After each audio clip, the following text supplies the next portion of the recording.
So I got another narration for TrainBoy17, or yeah, so.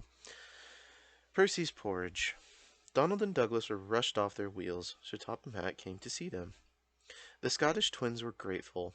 He went to see a friend who lived in Gloucestershire,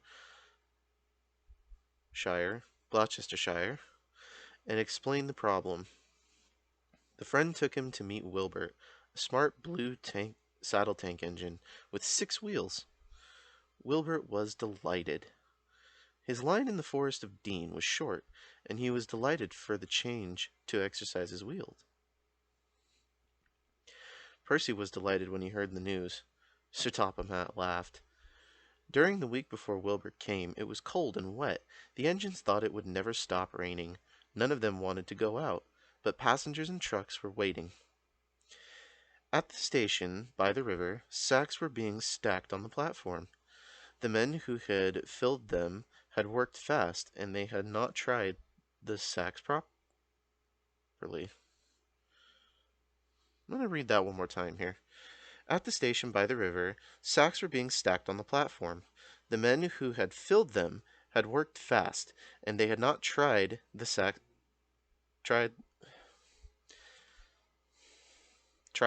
properly. Let's try this one more time here. At the station by the river, sacks were being stacked on the platform. The men who had filled them had worked fast, and they had not tried the sacks properly. As the porter lifted the last sack, the signal arm dropped with a clang, and he swung the heavy sack onto the pile, knocking the top one over. Several sacks toppled onto the railway line and split open. The oatmeal inside the sacks burst out, covering everything. The pouring rain quickly turned it into a sort of sticky soup. At that moment Percy appeared. Percy wasn't going fast, but he couldn't prevent himself from plowing into the porridge, which now covered the rails. Porridge dripped from Percy's wheels, rods, and frames. He felt awful, wet, sticky, and cold. His driver and fireman got down to inspect the mess. Percy didn't think it was funny. Sir Topham Hatt wasn't amused either.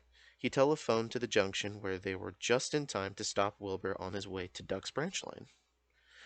He came along Thomas's line instead, and soon reached the shed at the top of the station. Percy cheered up at once.